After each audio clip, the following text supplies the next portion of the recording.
morning, everyone, and it was a pleasure to be in here and to have all these my partners in this panel to talk about education and the solutions that we can make in Africa and their vision on those matters.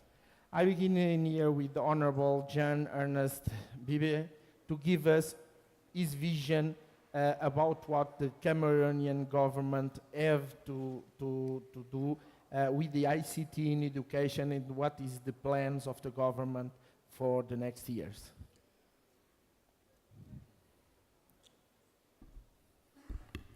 Merci, Monsieur le modérateur. Thank you, moderator.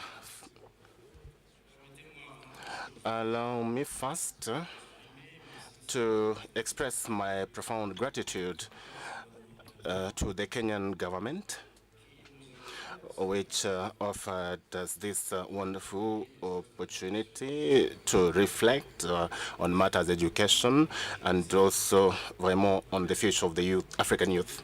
I'd like to also say or thank the organizers of this forum for the hospitality, the warm welcome, and for everything that was mobilized for us to make this the Cameroonian delegation as comfortable as possible during this event, and also to express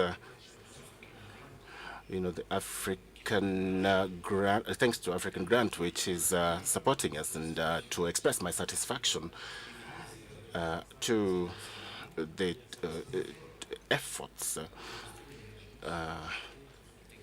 in terms of technology for the African countries.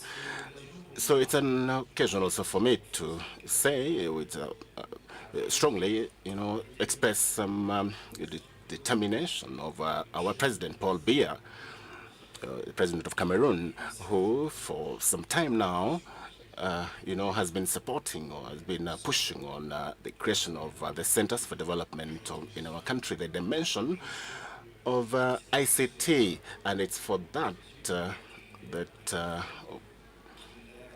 he called on all of us to, the best use of the ICT generation. But saying all this, I'd like to say on behalf of the Cameroonian government that Cameroon is very committed in wide development and a big program that is aiming at implementing and following the instructions in the implementation and development of sustainable development. And for this, Cameroon implemented or created or came up with two documents. The first document was a document, this growth and employment strategy document, which wants to make Cameroon a middle-income country by 2035. The second document is that one that is specific to education.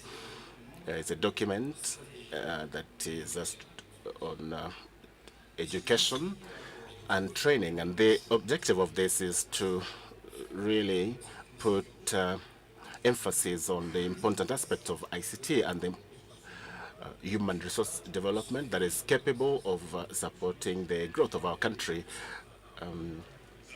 So, as you understand, we have two documents, therefore, that really are aimed at ensuring that we implement our vision, and we're here to improve the conditions of the population and, of course, the lives of our citizens. Cameroon is therefore, very resolute and committed in the construction of or creation of projects that would promote a modern, efficient, and prosperous society that also gives perspectives for future, well-being of its youth. So one of the main things that we've done is to develop and promote ICT in the education sector. And to respond to the question, the future And I would like to say that the image or the picture that the government of Cameroon has of the new modern class for the schools is that one that really responds to these expectations for development. And if I take up the regulations that we have had in Cameroon, that I've looked at classes as a place that is 9 to 6 meters wide with not with a blackboard and whiteboards as well. So when you look at today, all our classrooms, they're equipped with blackboards, and the teachers, use chalk, and the students or the learners, take notes on their notebooks. So that is the presentation of the school or the class in Cameroon today. And our ambition today is, of course, we are aiming at modernity.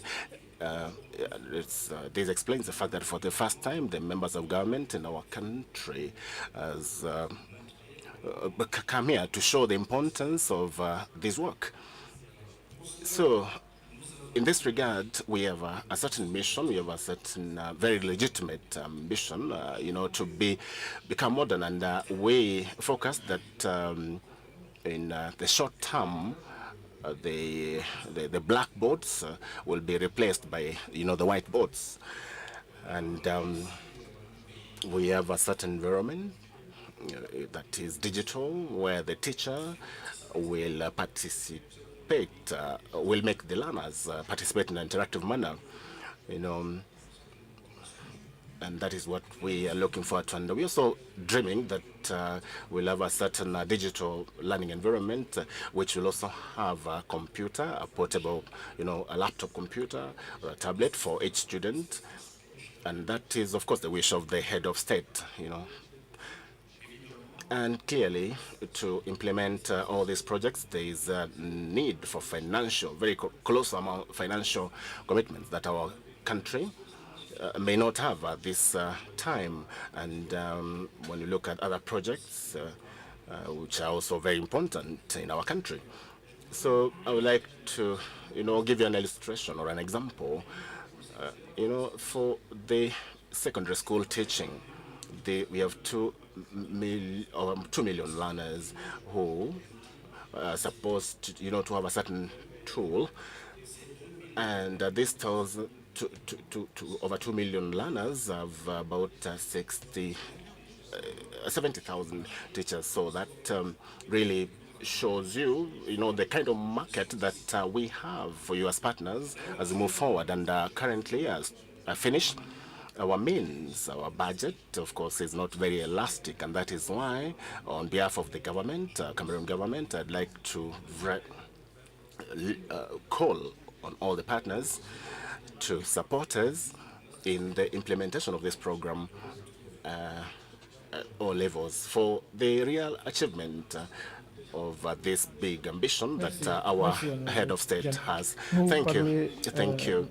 I will ask more questions about those matters and how the partners can work later on. Now I will pass to Honorable Mahali Phamotse, and I will ask about the expansion of the program of laptops in Lesotho this year, and how it's going to be in the further years, this expansion and the one laptop per child program will be implemented. Thank you very much for this opportunity. I must say that we still have a challenge in our country. We still have a long way to go, because as far as the laptops are concerned, I think it's a few schools which have laptops, not more than 5.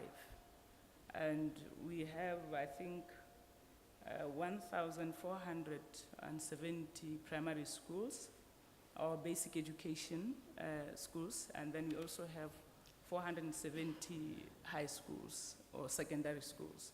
But we really haven't distributed laptops to school, except for a few in which we are piloting a project, a World Bank project. And we also have a project on the pipeline, I think, with one of the companies in our country, cell phone companies, and they have distributed not laptops, but gadgets, that is the tablets, to schools. I think 4 of the schools, that is the primary schools. And that is why I'm saying we are far behind as far as that is concerned. I think one of the challenges, or the challenges range from financial constraints and also the terrain of the country.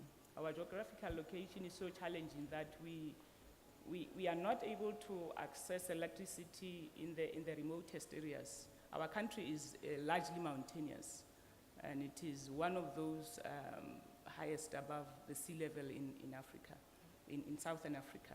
So that is one challenge.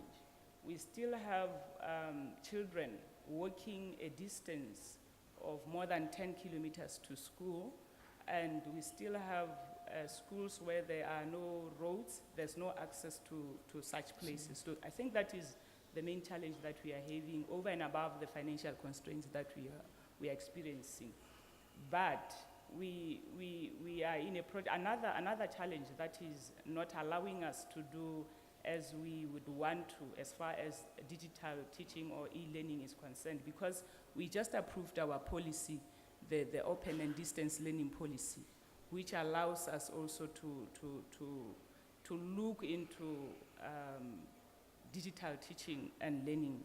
But unfortunately, we also experience, I don't know whether, because I looked around and I found that we are almost the only country in which education, that is basic education and secondary education, is a collaborative initiative of 50-50% between churches and the government. And running schools in such a situation where we have just decided that we are going to have an MOU with them so that they understand exactly their role, and the Ministry of Education and Training or the government then also pursues its role. It is not so easy to invent or to implement policies in that respect.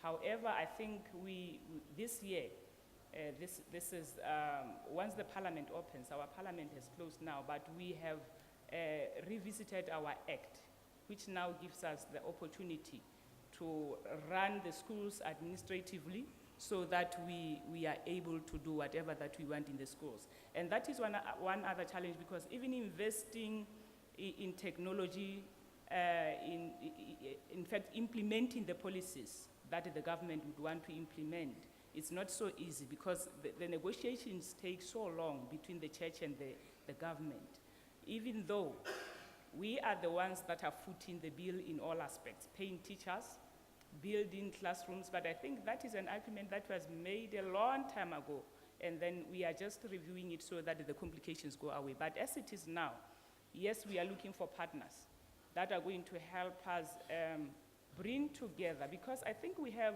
bits and pieces of technology application in the schools here and there. Then we have to bring that together with the Ministry of Science and Technology so that we have one hub whereby we are able to control what is happening, and we also know where we are exactly. Because at the moment, what we have in the schools, I think most of the schools, we have the desktop computers. And then what we do is to download information relating to the syllabus and also the content of the students, and then we upload it into the hard drives of these computers, and then we supply them to schools through the Ministry of Science and Technology. But I think that is not enough, because we are aware that as we've been listening to people here, we have to be able to use the computers to the fullest utilization, to the fullest maximal capacity of the usage of those computers. And we can see that they go beyond the content that we already knew. But then I think we are still looking for partners. We listened to them yesterday, and I think we are going to listen to them even today. Then we'll see what we can do.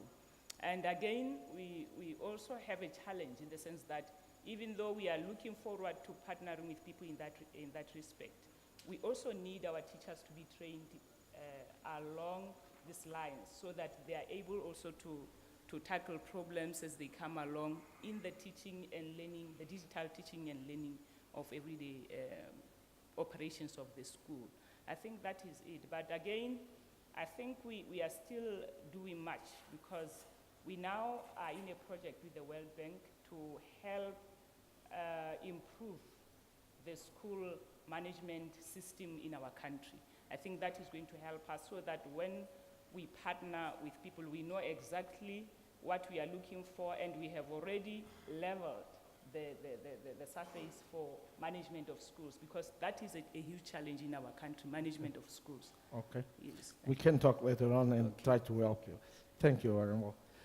Now passing here to Honorable César Augusto, my friend from CPLP, also a member, and let me say, bem-vindo e muito bom dia. And now make you some questions, and knowing that Equatorial Guinea had a vast and great program like Horizon 2020, and after the success of phase 1, I would like that you can explain us a little bit more about its acceleration, about human development and education as a major social indicator. Obrigado, caro Amaral. Thank you very much for the question. Let me start by saying that the discovery of oil reserve in Equatorial Guinea in mid-90s was a blessing for my country. From the very first time in our history, the government of Equatorial Guinea has had the opportunity to enhance infrastructures and the well-being of all Equatorial Guineans. So, in 2007, we launched our Horizon 2020 strategy with two ambitions. The first one, diversify the economy. The second one, to change the development profile of the country. So, before that, in 2000, Equatorial Guinea, as many other countries, committed itself to achieve the Millennium Development Goals by 2015. So, if you ask me this question, let's say 1 year ago in New York during the General Assembly of the UN, in the corridors, you ask me this question, I will simply say to you, we've done very well. We've done very well in Equatorial Guinea regarding human development and education.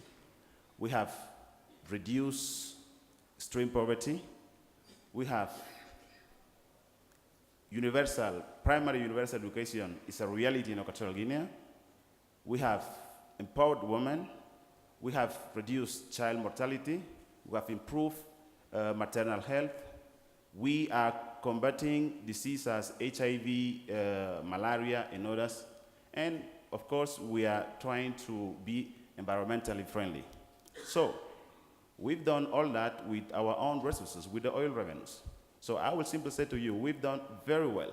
But now, we are not in New York in 2015, we are in Kenya in 2016. So I will add the following. We've done very well, but let's put it in context. We are an African country. We are 1.2 million population, 28,052 square kilometers, with a GDP per capita similar to Italy. So we have had a lot of resources to achieve these goals. So if you go to the final, to the EG Equatorial Guinea MDG final report, you can check on the report of MDG2 and MDG3, which also covers some education-related indicators, and you will find that. But now, we are in Kenya 2016, the framework now is SDG, so I will say, we've done very well, but we still have challenges to face. We still have many things to do. And that's why we are here in Kenya. We attended this conference for the very first time last year, and we are back to know the experiences of our brother countries, to know the best practices, to know the successful cases of like Kenya or Rwanda. So we've done well, but we believe and we are committed to do better. Thank you. Okay, thank you, Honorable César. Passing now to Honorable Enoch Rabotapi. I I will ask, with the growth of e-learning and the substantial implementation of laptop programs for classrooms in South Africa, what is the DBE strategy for improving teacher training to keep a pace with the new technology in the classrooms? Thank you very much. In South Africa, one of the things that we started with was to make sure that we regulate the policy environment. So we have a national development plan that outlines a very clear vision of what is it that we need to do and what are the outcomes that we need to achieve. We've got a sector plan that has got targets in terms of the exact things that we need to do. And then just last year, we went into what we call Operation Pakisa, which means ways of achieving big, fast results, so that we can focus government's energy in ensuring that we are able to achieve that we've set out to achieve in terms of our national development plan. So the Operation Pakisa was merely to try and consolidate, to look at the different plans that have been there and to say how do we consolidate all of those so that we eliminate duplications, we coordinate efforts so that we are able to achieve much quicker in terms of our objectives. Then the next level that we did was to come up with a policy framework that would be able to ensure that we all work in a concerted effort. We've developed norms and standards at the national level because just to explain that we are a unitary state. We've got the national government which has got the responsibility of setting policies and norms and standards. Then we have provinces who are largely implementing agencies. So the national as well as the provinces are actually in a cooperative governance kind of an arrangement. So once national policy have been declared, then provinces are able to make sure that they are able to implement their own strategy to ensure that the national objectives are achieved. So we've come up with those norms and standards. We've come up with quality assurance mechanisms to ensure that people who provide training to teachers, we can be able to quality assure the training so that we are sure that the kind of skills and competencies that can change practices in the classroom are actually inculcated. So we've also moved towards ensuring that our material is digitized. We've created platforms where teachers and learners can access such material, through cloud solutions and others. We are now in a process of establishing the institutes, teacher development institutes at national level, and each and every province also is establishing such institutes. And we are also establishing what we call district teacher development centers. Now, all these structures are meant to serve as hubs for professional teacher development. We forged partnership with the private sector who have invested resources in these teacher development centers, providing connectivity, giving them devices, and offering them even broadcast solutions so that centers can be connected as well to a number of schools around the center so that we can have a situation where lessons are broadcasted from the center and they can be accessed by the schools that are connected to the center. So the resources that are in these centers are also able to benefit our rural schools who do not have connectivity and resources, because they can come to the centers, access this material, download it, and then take it up. And so there's quite a lot that we are doing. We did try to roll out laptops at the national level, but there were challenges that we experienced in terms of that national rollout, but various provinces are actually moving in ensuring that devices are actually being supplied to schools and that teachers are being trained to make sure that they are able to effectively utilize these devices. Okay. Thank you. Thank you, Mr. Enoch. Passing to Mr. Simon Scholes from Botswana, I will ask how the Botswana government's commitment to scientific literacy amongst the youth is being implemented in the classroom through the investment of technologies in schools. Thank you very much. And let me just say it's been very pleasurable to be here in Kenya. A warm welcome from the Kenyan government and Innovation Africa. Botswana, we are celebrating our 50th year of independence next week on the 30th. So please be welcome to Botswana. In that 50 years of independence, we have graduated to a middle-income country. But it's interesting to hear that our country has continued to have the similar challenges as other African developing countries. That of class size is a challenge to the teaching of science in Botswana. We have 207 junior secondary schools, and we have just 32 senior secondary schools, and we have a population of 2,100,000 people. So when we tell you that this year we've opened 2 brand new junior secondary schools and we've upgraded 2 to unified secondary schools offering senior and junior secondary education, it's an achievement for our country to increase access and reduce class size. But basically, we offer 10 years basic education. All our children go through to complete secondary education at junior secondary level. We have computer laboratories in all of our secondary schools which support science teaching and learning. But with modern thinking, we've moved away.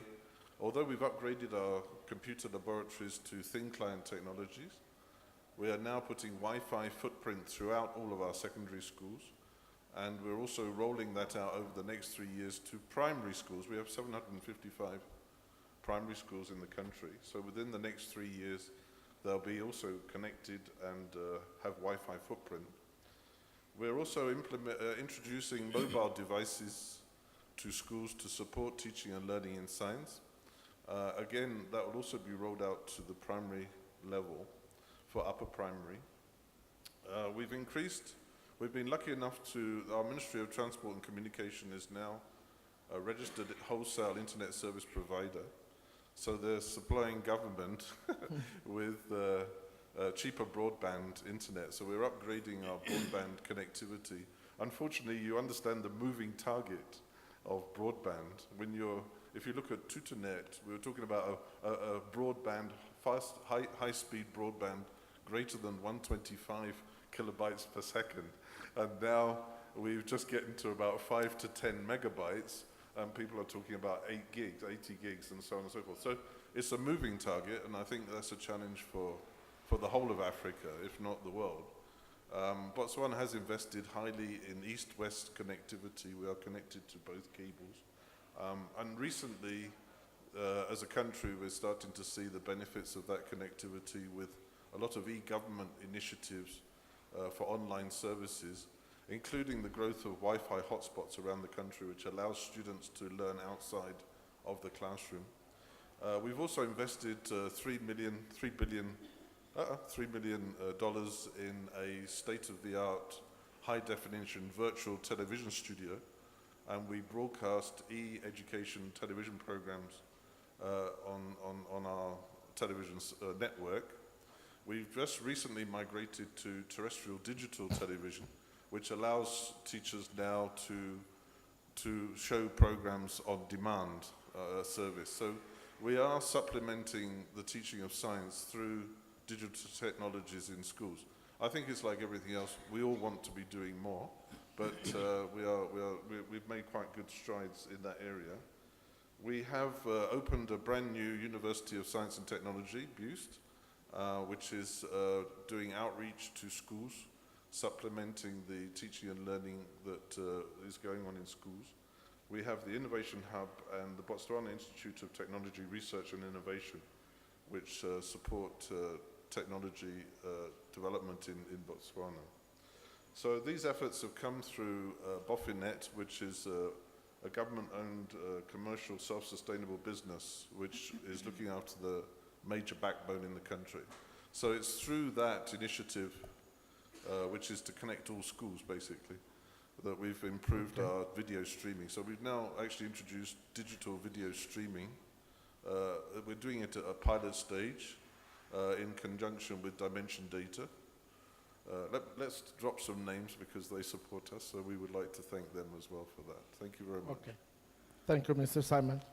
Passing again to here, and I will ask now that in this question, you take 2-3 minutes. If not, John afterwards will kill me about the time. And I will ask Honorable Minister John Bibehe about, after he give us the vision that the government have for the ACT in his country, I will ask which are the plans for strengthening its computer equipment provision and construction of the computer laboratories in school, particularly those that are located in more rural areas. How do you think do you want to do it with the partners and all that? I will ask all to 3 minutes in this question. If not, we go further in the time, please. Thank you very much. I think I can do it. I'd like to tell you that in terms of this strengthening of a distribution of equipment, competent equipment, it's a priority for the Cameroonian government. This is also done by all the government departments. So our government put in place, thanks to a certain fund from the Ministry of Education, the Mayage program at the national level for putting in place the fiber optic, and this will, of course, help with the use of ICT in secondary schools, and that is how we had 128 million CFA that was put in place to have a platform that a digital platform, a collaborative digital platform. So I would like to tell you that today we have constructed and equipped 558 centers for multimedia resources and 1,680 labs, IT labs, and as you've said, we want to equip 1,809 facilities in the rural and urban centers, and it's for that I'd like to say once again that to advance in this, we are going, of course, to count on the support of partners, technical and financial partners. And you must understand that we have very strong goodwill, and we have a certain aspect that is very important in terms of supporting this, the material side of things, and this to guarantee training that is acceptable. And what we're expecting is that it's accreditation by our partners. And I'll say that we have 2 types of training which our teachers are undertaking. So there's media and content. The initial training is for secondary school teachers, and we have 6 higher learning institutions that have been involved, and 72 establishments have also gotten this training. So from the funds that we have estimated that we'll have about 18 billion CFA, which is about 27 billion euro, and we have support from the partners in this, and of course the government, and we will ensure that the teachers, and as I said, we have 72,000 teachers, and it's about 82% of these people are targeted that need this training in terms of the integration of ICT and in terms of investment, the continuous training. I think we have a big budget, and it's about 7 million and 7.5 million euro. So what are we expecting from our partners in terms of accreditation? I think we expect to put in place through the partnerships that we're going to have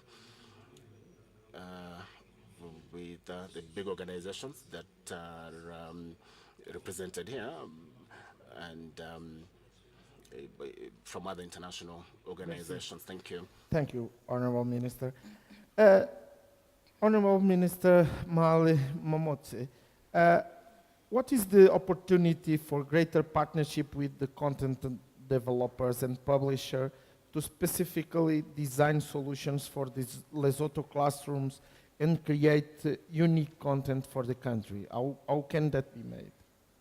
Yeah, I think that is one also area that we are looking at, because, like I said, at the moment we don't even have a steady partner on supply of this digital equipment and so on. So it means that even in the sense that we have just revised our curricula for basic education, and then we would need the material also to be, if we get a partner that is going to work with us by supplying technological equipment and also, I think, skills for the teachers, then we also need a partner to also transcribe, or we have our syllabi in the gadgets as it is now. I think that is, we are open to that. Okay. Yes. We hope with all the partners that we have in here in AfricanBrains that you can see some partners that can help Lesotho and can bring further better contents and better materials in schools. Yeah, but again, like I said, the challenge is the distance between homes and school. That again, I think would need something like, the distance is a challenge, and I think it is going to be a challenge for some time. And even if we have electricity, we electrify the whole country, but if we use the fiber optic, it means that it can't get into the lowest parts, or because the grid is not the same. Yeah. So what we also need is something that can be carried by the child, whether it's a solar panel or what. It is carried by the child on the back, in the school bag, so that the child doesn't feel the distance, the 10-kilometer distance. It is charging, and then when the child gets to school, he or she uses the gadget or even the cell phone. Then back home again, that charges, meaning that the distance won't be felt by the child, that I'm working for a very long distance. In fact, the children would be motivated to go to school. Yes, I need that also in the country. Thank you very much. Okay, thank you very much.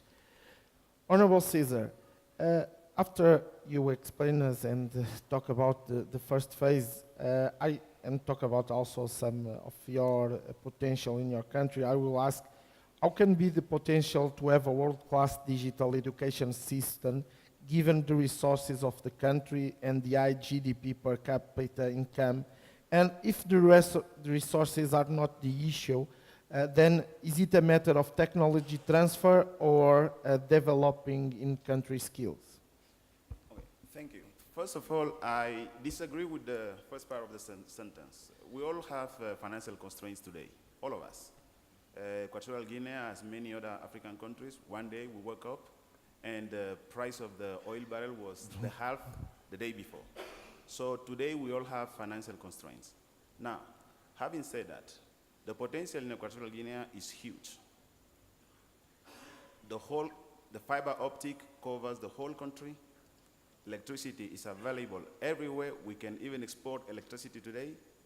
And we have built a large number of schools and new universities. Now, when my brother, the Secretary of State of Angola, was speaking here yesterday, I felt like it was me, the one talking. Because sometimes in our countries, we execute first and then we look at the national development plan.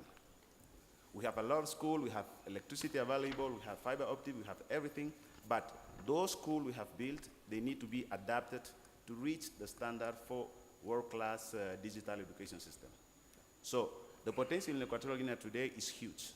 What we are trying to achieve now is to know more about successful experience, as I said before, to know more about the best practices that are being implemented here in Africa, and to really, really push our education system to the next level. 2 years ago, we organized a symposium in Equatorial Guinea to show to the world what we have achieved. We call investors, organization, and so on, to show them the ports we have built, the airports, the best roads, internet, and all that. So we also announced that several mechanisms that we want to put in place to really make sure that we can succeed in this phase of our Horizon 2020 plan. So, for the organization, for the companies, we have a co-investment fund in Equatorial Guinea to really work together.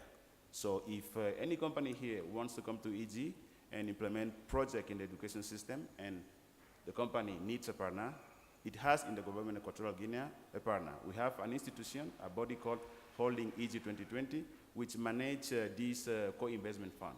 Initially, it was around $1 billion in 2014, but as I said before, we all have financial constraints. If you want to know more about, you come to Equatorial Guinea and you talk to us. We will be available to discuss that in depth. So, Okay. thank you. Thank you, Mr. Honorable César. Mr. Enoch Rabotapi, as you were spoken earlier about the national measures and that it's matter the computer programs more in the province, I will ask, in the Gauteng province procured tens of thousands of laptops, tablets for classrooms. It will be the policy to be rolled out nationwide by the DBE or in the hands of each province? Okay, I think as I've indicated that we've got the national department and we've got the provinces. Now the national department sets policies, norms and standards in line with the provinces. We've got a sector plan that ensures that both the national and the provinces have got a common vision and common objectives to be achieved. Now, once that policy is in place, then provinces have the latitude, because that's where implementation happens. So the issues of procurement of devices and the implementation of policy will happen at provincial level in line with the nationally determined framework. So different provinces, because of the different resource levels that they have, they will progress at different pace. But it's a national policy, it's implemented at provincial level, and it's just a pace. So Gauteng and other urban provinces are simply moving ahead of other provinces. Okay, thank you, Mr. Enoch. Mr. Simon Coles, and for this last question, and I ask that in 3 minutes, if not, John, it's already make me some signs. I will ask a summary explanation, and I think in the answer before you already talk a little bit of it, a summary explanation of the Tutonet initiative to support education and ICT through networking and e-learning platforms, that you could explain a little bit more all of this program. Thank you. Yeah, well, with Tutonet, I know it was drafted in 2007, so a lot of the technologies have moved since then, and Botswana has developed an education and training sector strategic plan, or ETSSP, which is designed to take Botswana from a resource-based to a knowledge-based economy over the next few years. It requires increased funding, and it's premised on many of the policies, including Tutonet and Meiklamo, Botswana Excellence Policy, all those policies which are already there. Basically, there's the capacitation of teachers in ICT integration in teaching and learning. We are currently training teachers in the northeast. We've just completed actually training teachers in the northeast of the country. on ICT integration. We'd like to also thank Microsoft for assisting with trainers of trainers, and we're using Partners in Learning and the International Computer Driving License as a sort of standard. But besides that, we've also developed our own software, which is running on Android, which allows students to access teaching and learning information. It generates quizzes for them and gives them answers. We call it EduSite. It's homegrown, but quite professional looking software which we've developed. We also have, I must mention, the Botswana Distance College of Education, which does distance learning.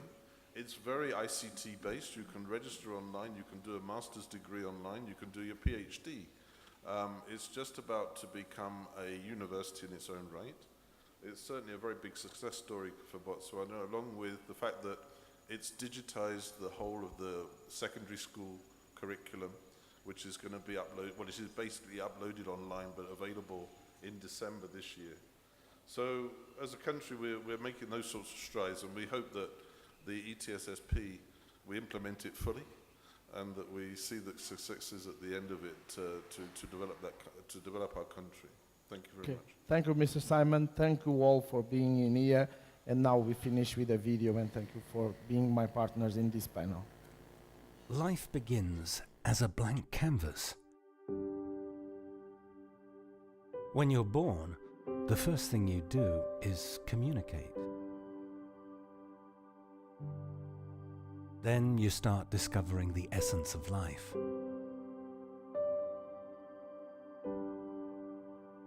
By taking the first little steps, you start growing up, defining your way through this incredible journey.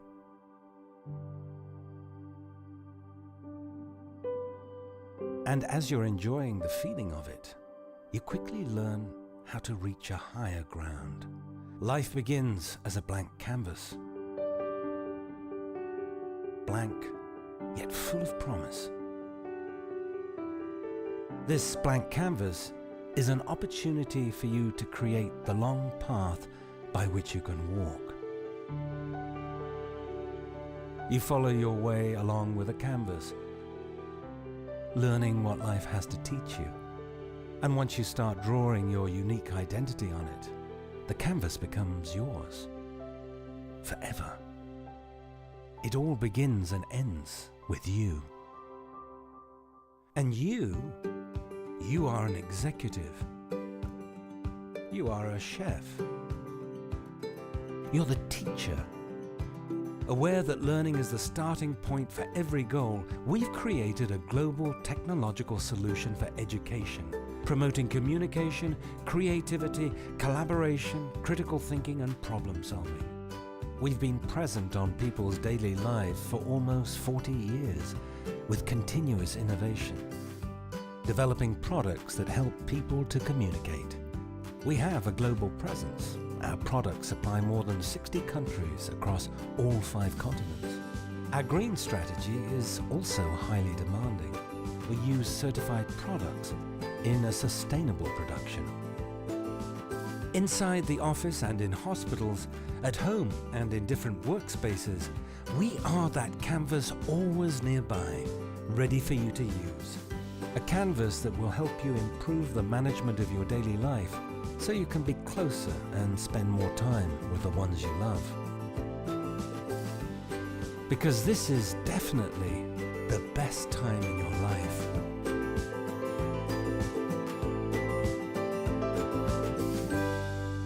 By Silk, life-building canvas.